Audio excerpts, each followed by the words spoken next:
La chronique éducation canine avec Michel Lacaze. Une présentation de l'animalerie Jeux-Cazot 236 Notre-Dame-Maniwaki, où l'on retrouve des produits de qualité qui comblent vos animaux de compagnie. 449-1738.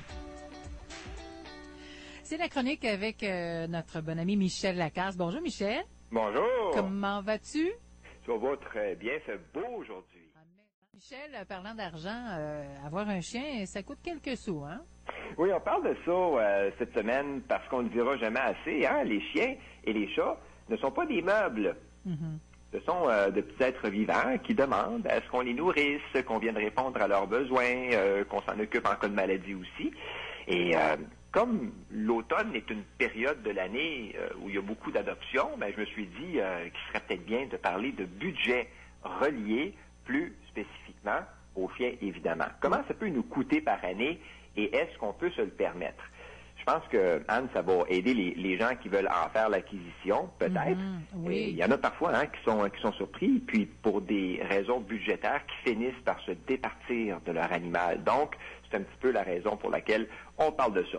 Première des choses, il y a la première année qui est souvent la plus coûteuse parce que l'animal arrive à la maison. Oui. Donc, on a déboursé pour les frais d'adoption du refuge ou de l'éleveur.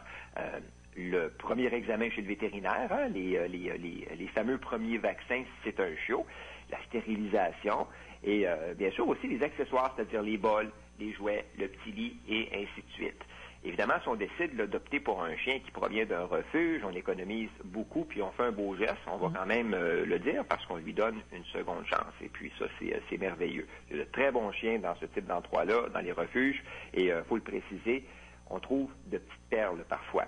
Donc, il y a cet investissement initial, celui de la première année, qui est souvent le plus gros. C'est après ça qu'on vient parler de frais qui vont revenir à chaque année. Et là, ben, on sort la calculatrice.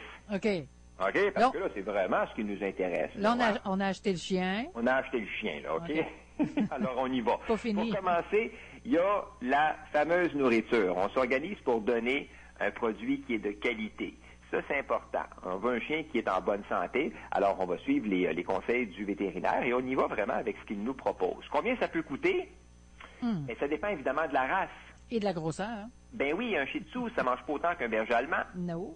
Mais si on a un chien de taille moyenne, on peut facilement parler d'une trentaine de dollars par mois.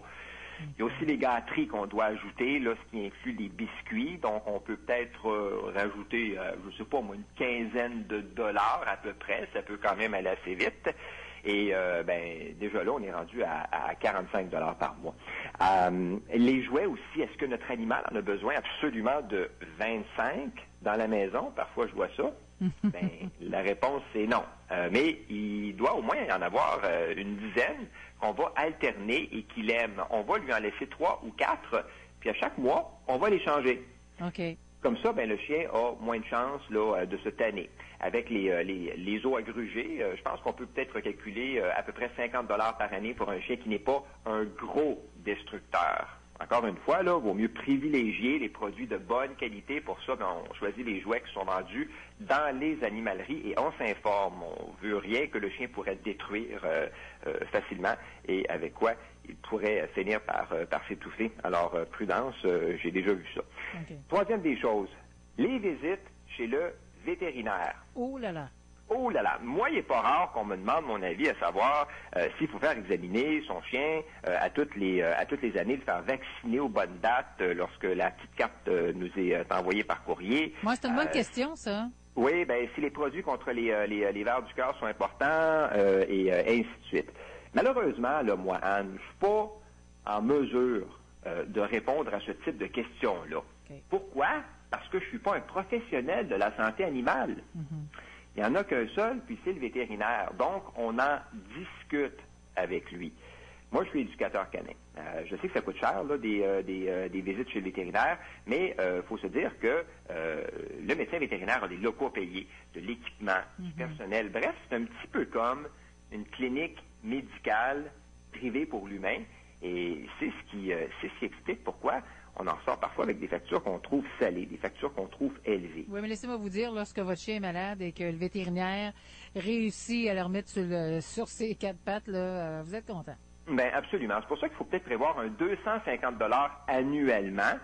Et ça peut aussi aller à un petit peu plus. Donc, on peut mettre un 200 supplémentaire également au cas où. Et on peut également magasiner son vétérinaire parce qu'effectivement, les coûts peuvent varier d'endroit en endroit.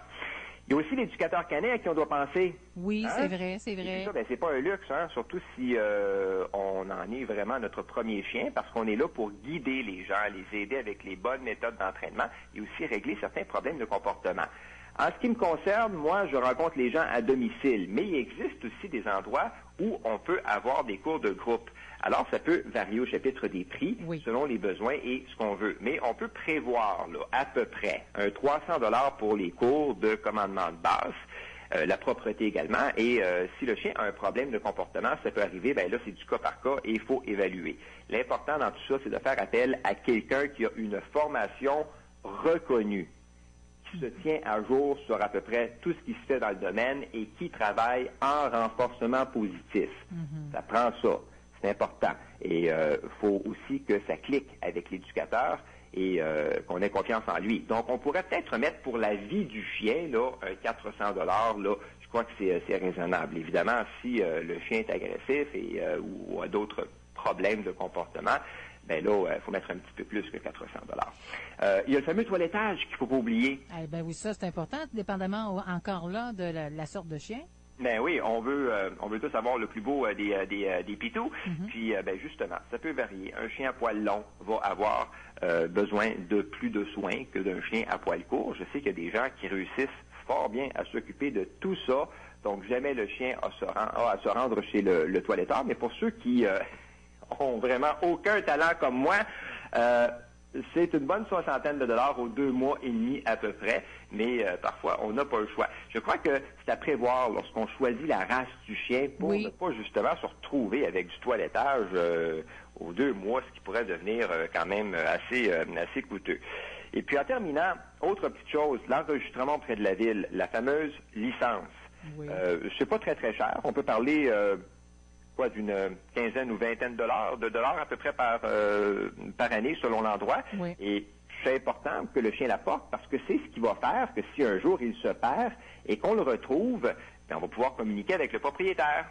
En plein ça. Puis est-ce qu'on a fait un calcul de tout ce que tu nous as dit à peu près? Bien, on peut peut-être rajouter en terminant les frais de pension si jamais on voyage. Oui, faire garder les pitous. Oui, bien... tu penses à tout, toi? Ben, il y a la famille ou les amis parfois qui peuvent dépanner, mais si c'est impossible, ben, on fait garder l'animal. Moi, j'ai mis 125 $ par année là, pour une belle semaine dans le sud au mois de février. Alors, le calcul de tout ça, ça fait combien? À peu près à 1 370 $ par année. Ça, c'est pour un chien? Pour un chien. Ouais.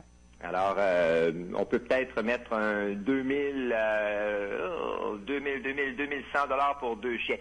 Quoi qu'il en soit, est-ce que c'est beaucoup? Bien, évidemment, c'est personnel à chacun, mais il faut se dire une chose. Tu le sais comme moi, avoir un chien, c'est formidable. Ah, c'est le fun. Hein, c'est une belle présence dans la maison. C'est amusant. Ça a des bienfaits sur la solitude, l'humeur, les relations familiales avec le voisinage. Ça nous incite également à sortir beaucoup plus, donc à faire de l'exercice. Et je suis certain que si on fait un sondage ce matin, on va se retrouver avec un très fort pourcentage de répondants qui vont nous dire que jamais ils ne se passeraient de leur chien. T'en plein ça, je me dis aussi. Mais c'est quand même des responsabilités. Ah et oui, puis, beaucoup, il faut en tenir compte parce qu'il arrive que des gens ont des coups de cœur et qui ne durent pas très, très longtemps. Et c'est souvent à ce moment-là que l'animal se retrouve au refuge. Alors, il faut bien prévoir les choses. Oui, puis c'est un pensez-y bien avant d'adopter un chien. Hein? Oui, on en discute en famille. C'est en plein ça. Hey, Michel, merci beaucoup. Ben, merci à toi. Puis on se parle la semaine prochaine. Oui. Bye-bye. Bye-bye. La chronique Éducation canine avec Michel Lacasse vous a été présentée par l'animalerie Jocazo 236 Notre-Dame-Maniwaki, où l'on retrouve des produits de qualité qui comblent vos animaux de compagnie. 449-1738.